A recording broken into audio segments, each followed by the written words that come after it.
నమస్తే, welcome to four sides TV bulletin లో ముందుగా హెడ్లైన్స్ చూద్దాం.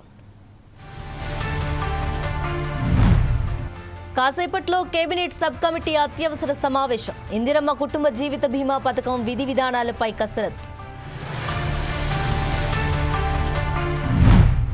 నేడు వైసీపీ ముఖ్య నేతలతో జగన్ సమావేశం. డిఎస్సీ పేపర్ లీక్, తాజా రాజకీయాలపై సమీక్ష.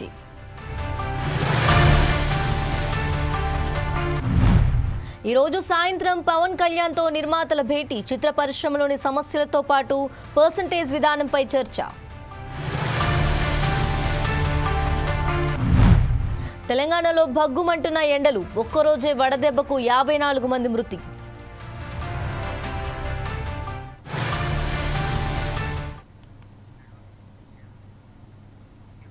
విశాఖ జిల్లా ఆనందపురం మండలంలోని పలు ప్రాంతాల్లో దొంగతనం చేసినట్లు క్రైమ్ ఏసీపీ భవ్య అన్నారు. ఇంటికి తాళం వేసిన ఇళ్లను ఎంచుకొని పలు చోరీలు చేసినట్లు తెలిపారు. ఈ 6 కేసులకు సంబంధించిన మొత్తం 230 గ్రాముల బంగారంను స్వాధీనం చేసుకున్నారు. ఈ కేసులో చోరీ అయిన మొత్తం బంగారం రికవరీ చేయడం జరిగిందన్నారు.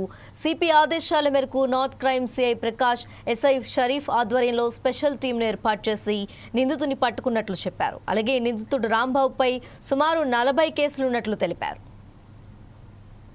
సో ఇది మెయిన్గా ఇంటికి తాళాలు వేసి బీగం అదే ఏదైతే కీ ఉంటుందో ఇంటి బయట పెట్టిన చోరీ కేసులు ఇవి మొత్తం 6 కేసుల్లో ఒకే ముద్దాయి. ఫస్ట్ 3 కేసులు పిఎం పాలెం లిమిట్స్లో చేయడం జరిగింది. ఆనందపురం మండలంలో ఫస్ట్ కేసు క్రైమ్ నంబర్ 90/26 చందక్ గ్రామంలో జరిగింది. అలాగే క్రైమ్ నంబర్ 105/2026 ఇది సిర్లపాలెం గ్రామంలో జరిగింది, ఆనందపురం మండలం. అలాగే క్రైమ్ నంబర్ 108/2026 ఇది పాలవలస గ్రామం, ఆనందపురం మండలంలో జరిగిన కేసు. అలాగే క్రైమ్ నంబర్ 26/26 ఇది మనకి జగ్గయ్యపేట గ్రామంలో భోగాపురం మండలంలో జరిగిన కేసు. అలాగే మనకి క్రైమ్ నంబర్ 56/2026 ఇది పద్మనాభం పోలీస్ స్టేషన్ పరిధిలో జరిగిన case. Crime number 57/26 Padmanabham police స్టేషన్లో జరిగిన కేసు.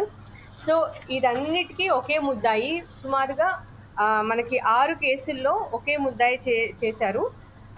ఇతని ఒక మోడస్ ఆపరెండి ఏంటంటే ఇంటి బయట ఎవరైతే తాళం పెట్టి ఆ తాళం కూడా ఇంటి దగ్గర ఎక్కడో చెప్పుల స్టాండ్లోనో లేకపోతే ఆ ఇంటి బయట కప్పు మీద పెట్టడం అలాంటివి గమనించి ఆ తాళం అనేది తీసి లోపలికి వెళ్ళి కంప్లీట్గా చోరీ చేయడు. కొద్ది భాగంలో అక్కడే వదిలేసి కొంతవరకు చోరీ చేసి అలాంటి ఎమ్మో ఈ క్రిమినల్ చేస్తాడు. సో అలాగే ఈ 6 కేసుల్లో మనకి 230 గ్రామ్స్ మొత్తం బంగారం, 30 lakhs వర్త్ ఈ బంగారం 100% రికవరీ పిఎం పాలెం స్టేషన్ వాళ్ళు ఆనందపురం పోలీస్ స్టేషన్ వాళ్ళు చేయడం జరిగింది. ఇది మనకి నార్త్ క్రైమ్ సిఐ మనకి బిఎస్ ప్రకాష్ గారి ఆధ్వర్యంలో, అలాగే మనకి ఎస్కే షరీఫ్ ఎస్ఐ గారి ఆధ్వర్యంలో స్పెషల్ టీమ్స్ ఫామ్ చేసి అండర్ మన commissioner sir Bagchi sir and అలాగే డీసీపీ క్రైమ్స్ మేడం కంటిన్యూస్ సూపర్విజన్లో వీళ్ళు స్పెషల్ టీమ్స్ ఫామ్ చేసి ఈ 6 పోలీస్ స్టేషన్ పరిధిలో జరిగిన ఈ కేసెస్ 100% రికవరీ చేసి చాలా ఎక్సలెంట్ వర్క్ చేశారు. అండ్ అతి తక్కువ టైంలో కూడా మనకి ఇది సాధారణంగా ఇలాంటి క్రైమ్ అన్డిటెక్టెడ్ కింద వెళ్ళిపోతూ ఉంటాయి, కానీ వీళ్ళు స్పెషల్ ఎఫర్ట్స్ పెట్టి 100% రికవరీ చేయడం జరిగింది. So we want to congratulate north CI and Anantapuram team because on behalf of our commissioner and DCP crime madam. Thank you. So ఇది పాలకోడేరు మండలం వేండ్ర గ్రామం సమీపంలో కాలువలోకి దూసుకువెళ్లిన కారుపై విచారణ జరుగుతున్నట్లు భీమవరం డీఎస్పీ తెలిపారు. కాలువలోకి దూసుకువెళ్లిన కారుపై ఇప్పటి వరకు ఎటువంటి ఫిర్యాదు నమోదు కాలేదని, కారు యజమాని క్రేన్ సహాయంతో బయటకు తీసి ఒక ప్రైవేట్ వాహనంలో విజయవాడ తరలించినట్టు తెలిసిందని డీఎస్పీ తెలిపారు.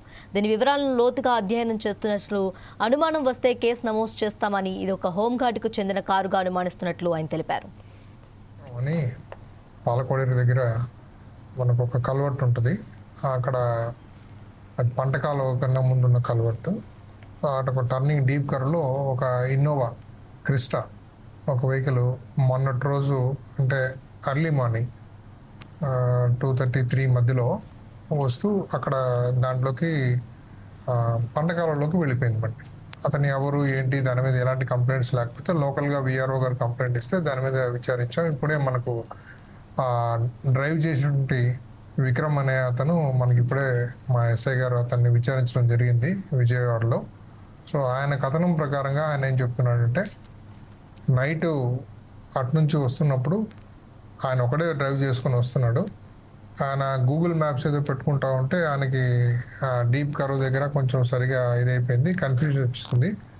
ఎదురుగుండ నుంచి ఏదో ఒక వెహికల్ వచ్చింది, అది ఎక్కడైతే మీదికి వస్తుందనే కన్ఫ్యూజన్లో టక్మని పక్కకి తిప్పడంతో వెహికల్ మొత్తం కలవట్లోకి వెళ్ళిపోయింది అని చెప్పేసి ఆయన చెప్తున్నాడు. సో దాని తర్వాత మళ్ళీ ఆయన లోకల్గా ఉన్న వాళ్ళని కాంటాక్ట్ చేసి ఆ వెహికల్ని నెక్స్ట్ డే మార్నింగ్ మళ్ళీ దాన్ని టో చేయించుకొని దాన్ని పైకి క్రెయిన్ సహాయంతో పైకి తీసి మళ్ళీ టో చేయించుకొని దాన్ని మళ్ళీ విజయవాడ తీసుకెళ్ళి అక్కడ షెడ్లో పెట్టేసి ఉన్నారు. ఈ క్రమంలో ఆయన మొబైల్ అక్కడ పడిపోవడంతో ఆ వాటర్లో ఆ మొబైల్ లేక ఎవరిని కాంటాక్ట్ చేసే పరిస్థితుల్లో లేక ఆయన అలాగా వెళ్ళిపోయాడు. మొత్తానికి ఇప్పుడు అతన్ని మనం ట్రేస్ చేసి అతను ఎవరు, ఈ వెహికల్ ఎవరిది, ఆ తర్వాత ఈ వెహికల్ అతను ఎందుకు డ్రైవ్ చేస్తున్నాడు అన్న విషయాలు అడిగితే ఆయన చెప్పాడు ఈయన డ్రైవర్గా దానికి ఉంటున్నాడు. దీన్ని వికాస్ అనే అతను వీళ్ళని మొత్తం గ్యాదర్ చేస్తూ ఈ వెహికల్స్ ఇచ్చి వాళ్ళు లీజ్కి తిప్పుతూ ఉంటారు బళ్ళను. ఎవరికి అవసరమైతే వాళ్ళకి బళ్ళు పంపుతుంటారు.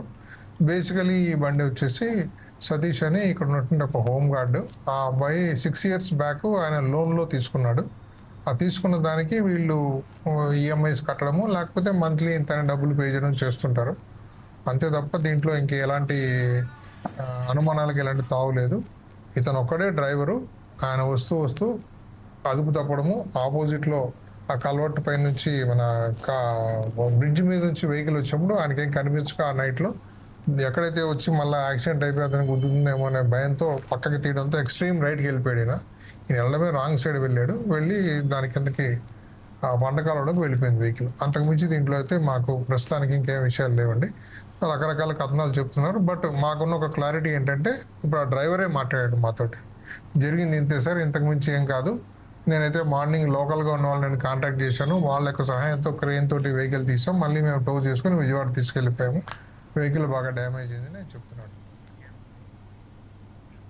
సమాజంలో మార్పు తీసుకురావటమే ధ్యేయంగా తిరుపతి జిల్లా ఎస్పీఎల్ సుబ్బరాయుడు ఆధ్వర్యంలో తిరుపతి పోలీస్ పరేడ్ గ్రౌండ్లో జిల్లా స్థాయి మెగా కౌన్సిలింగ్ కార్యక్రమం నిర్వహించారు. జిల్లా వ్యాప్తంగా రౌడీ షీటర్లు, గంజాయి ముద్దాయిలు, పోక్సో దొంగతనం కేసులో రికార్డున్న సుమారు 470 మంది షీటర్లకు ఎస్పీ స్వయంగా కౌన్సిలింగ్ ఇచ్చారు. ఈ కార్యక్రమంలో నాయుడుపేట సబ్ డివిజన్ నుండి మొత్తం 70 మంది హాజరు కాగా అందులో సూళ్లూరుపేట సర్కిల్ పరిధి ప్రత్యేకంగా నిలిచింది. Sullurpeta circle inspector M Muralikrishna ప్రత్యేక చొరవ తీసుకొని తమ సర్కిల్ పరిధిలోని 30 మంది రౌడీ షీటర్లు, గంజాయి ముద్దాయిలు, పోక్సో దొంగతనం కేసుల షీటర్లను తిరుపతికి తరలించేందుకు ప్రత్యేకంగా ఒక బస్సును ఏర్పాటు చేశారు.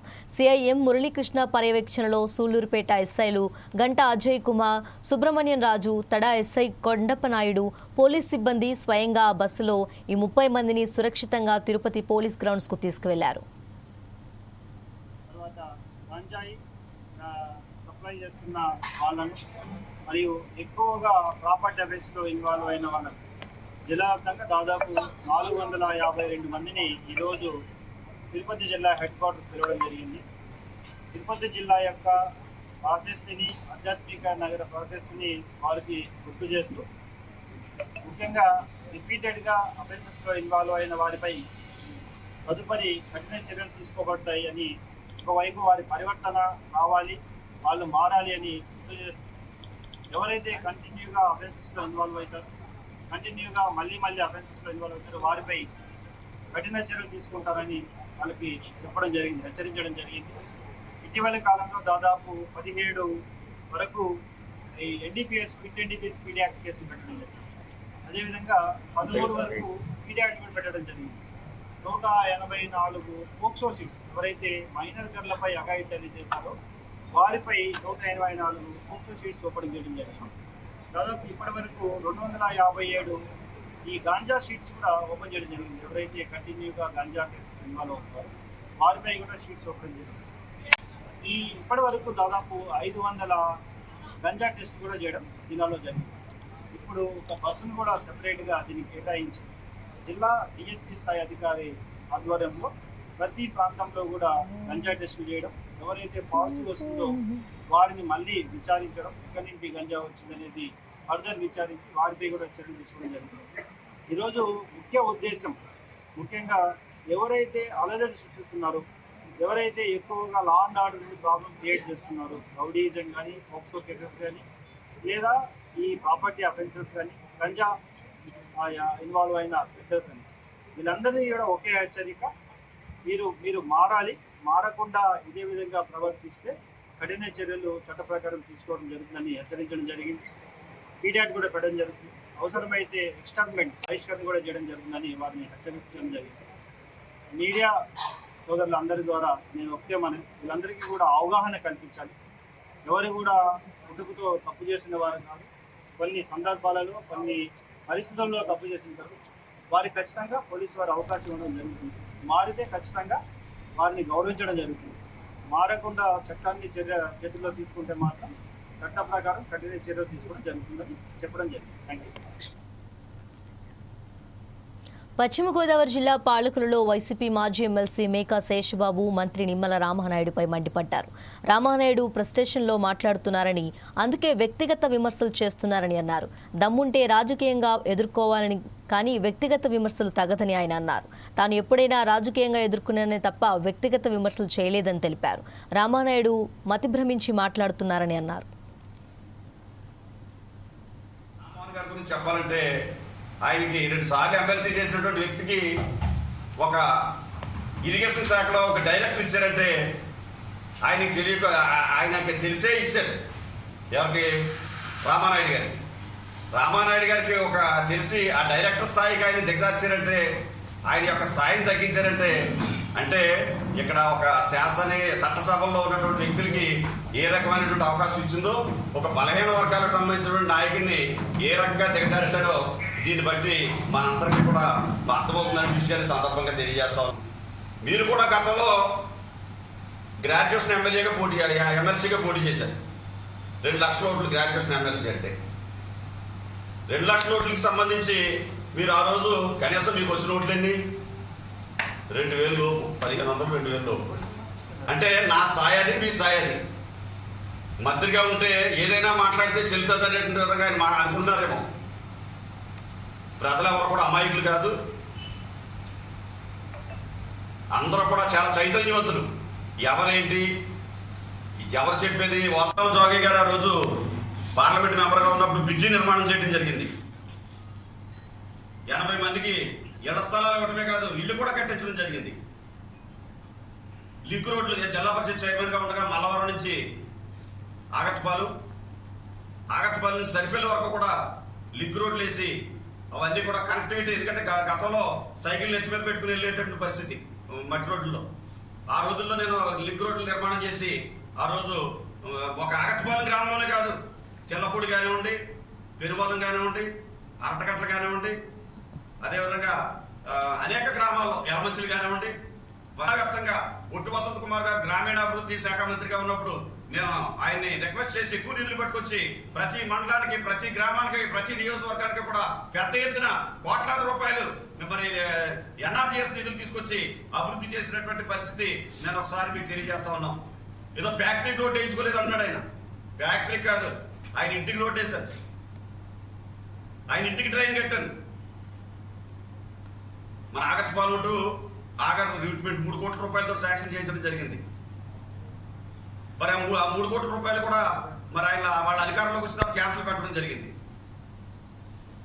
అంతేకాకుండా ఆగరట్టు ఆగత్పాలెం 1,55,00,000 రూపాయలు గ్రాంట్, డబల్ గ్రాంట్, 2 గ్రాంట్లు తీసుకొచ్చాం. అవి కూడా క్యాన్సిల్ పెట్టడం జరిగింది. చూడండి, ఈ యొక్క 15 సంవత్సరాల్లో 70 ఎకరాలు రాజశేఖర రెడ్డి గారు కొనుగోలు చేశారు కాబట్టి ఈరోజు టిట్కో గృహాలు అక్కడ నిర్మాణం చేయడం జరిగింది. ఆ యొక్క స్థలాలే లేకపోతే టిట్కో గృహాలు శాంక్షన్ అయ్యేటటువంటి పరిస్థితే లేదు. టిట్కో గృహాల గురించి ఎవరో కూడా నోరెత్తేటటువంటి పరిస్థితే లేదు. ఒకసారి ఆలోచించుకోవాలి. ఎందుకంటే ఆ స్థలాలు ఆ రోజు ఆ మహానుభావుడు కొన్నాడు కాబట్టి కిట్కో గృహాలు అక్కడ నిర్మాణం చేయడానికి అవకాశం కలిగింది. అంతేకాదు మీరు చర్చించుకున్నారండి, మీరు ఎన్ని ఇళ్ళ స్థలాలు ఇచ్చారో మేము వెళ్ళి ఇన్ని స్థలాలు ఇచ్చాము.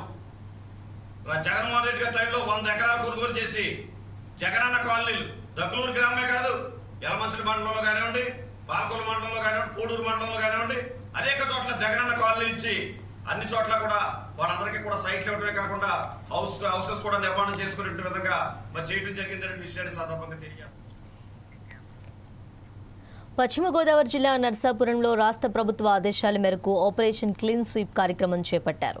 ఈ కార్యక్రమంలో నర్సాపురం ఎమ్మెల్యే ప్రభుత్వ విప్ బొమ్మిడి నాయకర్, జిల్లా joint collector T Rahul Kumar Reddy పాల్గొని ప్రజలకు పరిశుభ్రతపై అవగాహన కల్పించారు. స్టీమర్ రోడ్డులో నిర్వహించిన ప్రత్యేక శుభ్రతా కార్యక్రమంలో వీరిరువురు స్వయంగా చీపురు పట్టి రోడ్లను శుభ్రపరిచారు. చెత్త తొలగింపు కార్యక్రమంలో ప్రజాప్రతినిధులు, అధికారులు, పారిశుద్ధ్య కార్మికులతో కలిసి పాల్గొని ప్రజలకు ఆదర్శంగా నిలిచారు. అనంతరం ప్రభుత్వ విప్ బొమ్మిడి నాయకర్ మాట్లాడుతూ నర్సాపురం పట్టణాన్ని స్వచ్ఛమైన, అందమైన పట్టణంగా తీర్చిదిద్దేందుకు ప్రతి ఒక్కరూ సామాజిక బాధ్యతగా భావించి సహకరించాలని కోరారు. పరిశుభ్రత అనేది కేవలం ప్రజాప్రతినిధులు లేదా అధికారులతో మాత్రమే సాధ్యం కాదని, ప్రజల భాగస్వామ్యం అత్యంత అవసరమని పేర్కొన్నారు.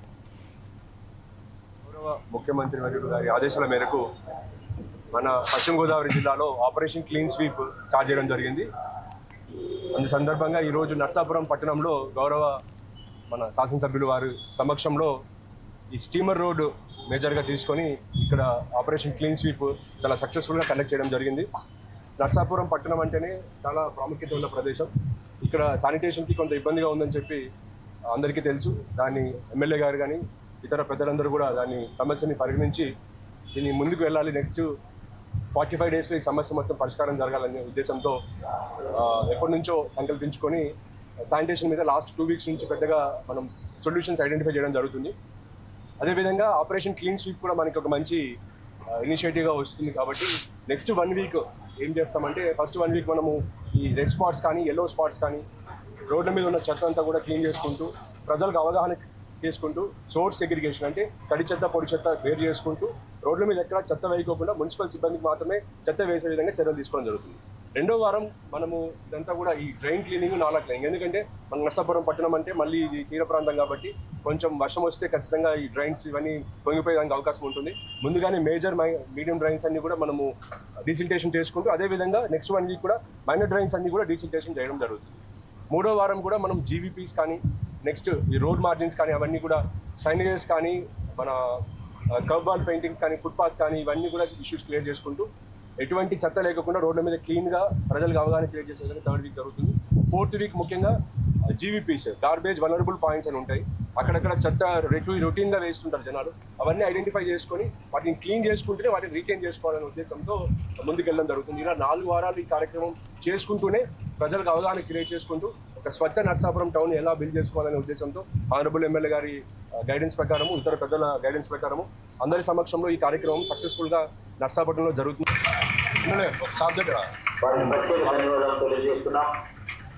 ఈ ఆపరేషన్ క్లీన్ స్వీప్ ప్రోగ్రామ్ ను ప్రతి ఒక్కరు కూడా జయప్రదం చేసి ఇదేంటిది చెప్పండి. అందరూ పొల్యూటెడ్ అయిపోతుంది. ప్రతి ఒక్క ప్రజల్లోనూ కూడా అవేర్నెస్ రావాలి.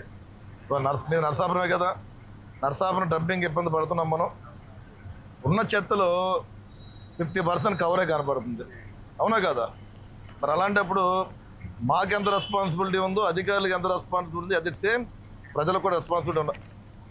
గౌరవ ముఖ్యమంత్రి పశ్చిమ గోదావరి జిల్లా తాడేపల్లిగూడెంలో నారా లోకేష్ ఆదేశాల మేరకు క్లస్టర్ల వారీగా మహానాడు కార్యక్రమం లైవ్ టెలికాస్ట్ స్క్రీన్లు ఏర్పాటు చేసి వర్చువల్గా నిర్వహించనున్నట్లు నియోజకవర్గ ఇన్ఛార్జ్ల వలవల బాబ్జీ తెలిపారు. తాడేపల్లిగూడెంలోని తన కార్యాలయంలో పార్టీ నేతలతో సమావేశం నిర్వహించారు. తాడేపల్లిగూడెం నియోజకవర్గంలో 11 క్లస్టర్లలో ఈ నెల 27, 28 తేదీల్లో మహానాడు కార్యక్రమం జరుగుతుందని, పార్టీ శ్రేణులంతా పాల్గొని దీనిని జయప్రదం చేయాలని పిలుపునిచ్చారు.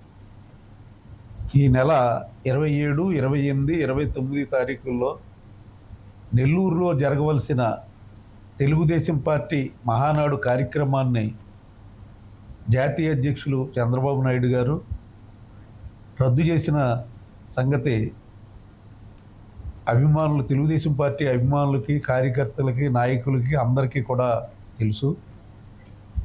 అయితే ఈ కార్యక్రమాన్ని మరి వర్చువల్గా చేయడానికి గాను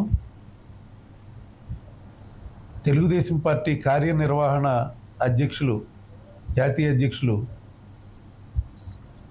నారా లోకేష్ గారి ఆధ్వర్యంలో పాలిట్ బ్యూరో, అలాగే రాష్ట్ర కమిటీ, జాతీయ కమిటీ సభ్యుల అందరితోటి విజయవాడలోని మంగళగిరిలో మా పార్టీ ఆఫీస్, తెలుగుదేశం పార్టీ ఆఫీస్లో నిర్వహించి ఆ కార్యక్రమాన్ని 175 నియోజకవర్గాల్లోనూ, అందులోనూ ప్రతి క్లస్టర్లోనూ కూడా ఏర్పాటు చేయాలని చెప్పి పార్టీ సూచించడంతో మేమందరం కూడా ఇది ఏమన్నా తగ్గిస్తే బాగుంటుంది అని చెప్పిన మీదట మరి పరిశీలించి పాలిట్ బ్యూరోలో ఆలోచించి లేదు ప్రతి క్లస్టర్లో చేయవలసిందే అని చెప్పి చెప్పడం జరిగింది. దాని మూలంగా మరి వేళ తాడేపల్లిగూడెం నియోజకవర్గంలో మరి మన జిల్లా తెలుగుదేశం పార్టీ అధ్యక్షులు రామరాజు గారి మరి ఆధ్వర్యంలో మరి పిలుపునివ్వడం జరిగింది, క్లస్టర్ల ప్రకారంగా చేయాలని చెప్పి. దానిని అనుసరించి వేళ ఏదైతే తాడేపల్లిగూడెం నియోజకవర్గంలో 11 క్లస్టర్లు ఉన్నాయో ఆ క్లస్టర్ల ప్రకారంగా క్లస్టర్ 1 మద్దిపాటి సత్యనారాయణ గారి ఆధ్వర్యంలో జీవీసీ కన్వెన్షన్ హాల్ నీలాద్రిపురంలో నిర్వహించడం జరుగుతుంది. బాపట్ల జిల్లా వేటపాలెం పరిసర ప్రాంతాల్లోని ఆక్వా రైతులు తీవ్ర ఆర్థిక సంక్షోభాన్ని ఎదుర్కొంటున్నారు. ముఖ్యంగా వేటపాలెం పరిసర ప్రాంతాల్లో ఉన్న రొయ్యల చెరువులు వైరస్ ప్రభావంతో దెబ్బతినడంతో రైతులు నష్టాల ఊబిలో కూరుకుపోయారు. ఆశించిన స్థాయిలో దిగుబడి రాకపోవడంతో పెట్టిన పెట్టుబడులు కూడా తిరిగి వచ్చే పరిస్థితి లేదని రైతులు ఆవేదన వ్యక్తం చేస్తున్నారు. ఇటీవల వైరస్ ప్రభావంతో అనేక చెరువుల్లో రొయ్యలు దెబ్బతిన్నాయని, దీంతో కౌంట్ గణనీయంగా తగ్గిపోయిందని రైతులు వాపోయారు. ఒక చెరువు ఏర్పాటు చేయడం నుంచి రొయ్యలను మార్కెట్కు తరలించే వరకు ప్రతి దశలో భారీ వ్యయం అవుతుందని, ప్రస్తుతం వచ్చిన పరిస్థితుల్లో రైతులు తీవ్ర నష్టాలను ఎదుర్కొంటున్నారని పేర్కొన్నారు. ఇలాంటి క్లిష్ట పరిస్థితుల్లో ప్రభుత్వం వెంటనే స్పందించి ఆక్వా రైతులకు నాణ్యమైన ఫీడింగ్, సబ్సిడీలు, ఆర్థిక సహాయం అందించడంతో పాటు రొయ్యలకు మద్దతు ధర పెంచాలని రైతులు కోరుతున్నారు. నష్టపోయిన రైతులను మళ్లీ నిలబెట్టేలా ప్రత్యేక పథకాలు అమలు చేసి ఆక్వా రంగాన్ని ఆదుకోవాలని విజ్ఞప్తి చేస్తున్నారు.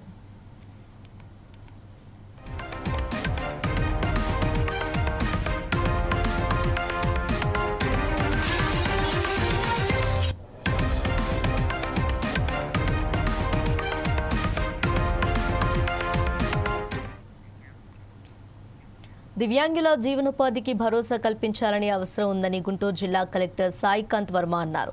ఉద్యోగులు, ఎస్సీ, ఎస్టీ దివ్యాంగుల కోసం ప్రత్యేక గ్రీవెన్స్ కార్యక్రమం నిర్వహించారు. ఈ సందర్భంగా కలెక్టర్ ఆర్జీలు స్వీకరించి దివ్యాంగుల వద్దకు స్వయంగా వెళ్లి వారి సమస్యలను తెలుసుకున్నారు. ఉపాధి అవకాశాలు కల్పించాలని దివ్యాంగులు కోరగా, ఒకసారి ఉపాధి పొందిన తర్వాత తిరిగి వెనుదిరిగి చూడాల్సిన అవసరం రాకుండా స్థిరమైన జీవనోపాధి కల్పించాలన్నదే ప్రభుత్వ లక్ష్యమని కలెక్టర్ తెలిపారు.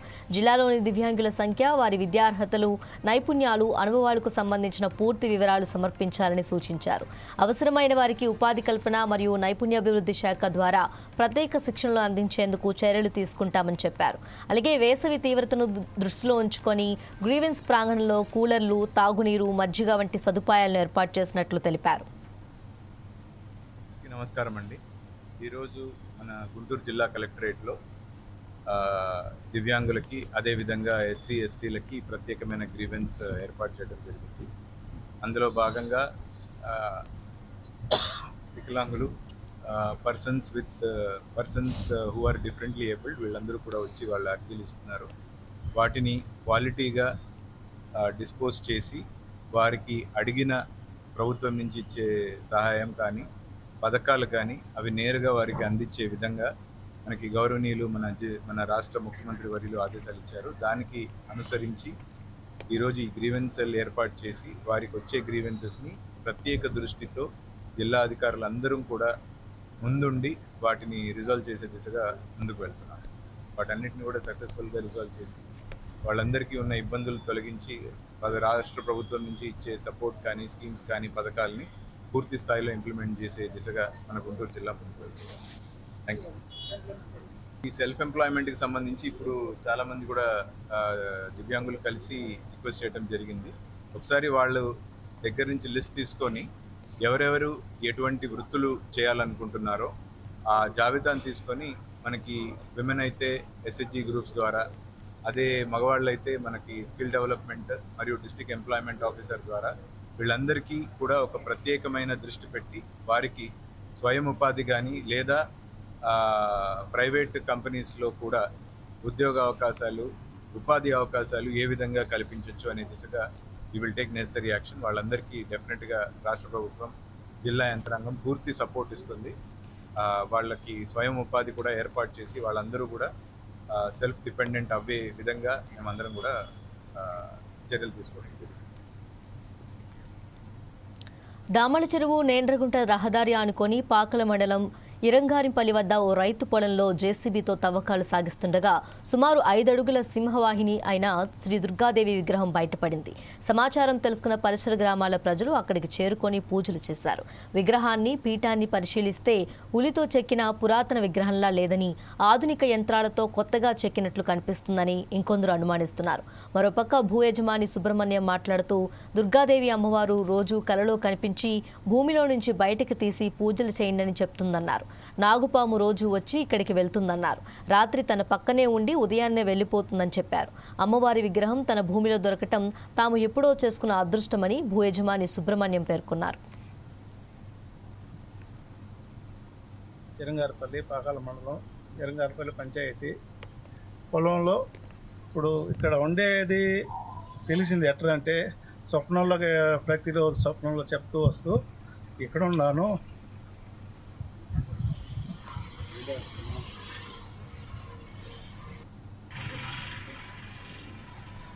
నన్ను తీసుకొని మీరు బయట పెట్టండి, మీరు ఎన్ని ఇబ్బందులు వచ్చినా నేను కాపాడుకుంటానని చెప్పి స్వప్నాలు చెప్తూ వస్తూ నేను ఫలానా రోజు అయితే నన్ను బయట పెట్టినారంటే ఇంకే ఇబ్బంది జరగకుండా నేను బయట వస్తాను కాబట్టి మీరు నేను చెప్పిన టయానికి పైకి బయట తీయండి, నేను బయటకు వస్తానని చెప్పి రోజు చెప్పేది.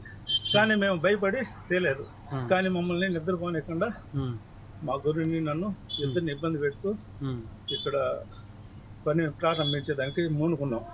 రోజు మనం బాధపడలేము, ఈ విధంగా మనం ఉండలేము అనేసి దీంతో లాస్ట్కు డేట్ నిర్ణయించింది ఆమె. ఆ డేట్ ప్రకారం టైం ఇచ్చింది ఆమె. అన్ని ఆమె ఇచ్చింది కాబట్టి మనకు ఏ ఇబ్బంది లేకుండా గ్రామ పెద్దలని తోడు పెట్టుకొని మనకు సంబంధించిన వాళ్ళని రమ్మని చెప్పి అందరి సహాయంతో బయట తీసి ఇక్కడ పెట్టడం జరిగింది. ఈ కై మీదేనా? సొంతం మా గురువుది, సొంతం. ఇరంగారిపల్లి వెనకాల అమ్మవారు వెలిసినారు. ఈ అమ్మవారు వెళ్ళడం మా ఊరికి, మా పాకాలకి మా చాలా గొప్పతనము, చాలా మా అదృష్టము. ఆమె ఇక్కడ భూమిలో వెలిసినారు. సుబ్రహ్మణ్యం అని ఆయన కల్లో కనిపించి ఆయనకు రోజు ఆయనతో మాట్లాడుతూ భూమిలో నుంచి నేను ఎదా తీసినారు. ఈరోజు మాకు పూజలు చేసుకుంటున్నాం, అమ్మవారి దుర్గమ్మ పూజలు. ఆ అమ్మ దయ వల్ల మా ఊరికి మాకు చాలా ఆనందము. దుర్గమ్మ భక్తురాలు నేను. ఈ రోజు కాదు, ఎన్నో ఏళ్ల నుంచి కూడా నేను దుర్గమ్మ భక్తురాలని. ఇక్కడ మా ఊరికి వెళ్ళేయడము మా పాకాలకు అదృష్టము. మా అమ్మవారి దయ వల్ల అందరూ బాగుండాలి. ఇంతలో ఉన్నాము, 15కి 20లో ఉన్నాము. వంట వచ్చేసింది, గొల్లె చెలిపినాము, వర్షం వచ్చింది, అమ్మ తలకాయ కనిపించింది. వాళ్ళు వచ్చినప్పుడు ఉన్నాము, ఊళ్ళో తీసుకున్నాము, బయట.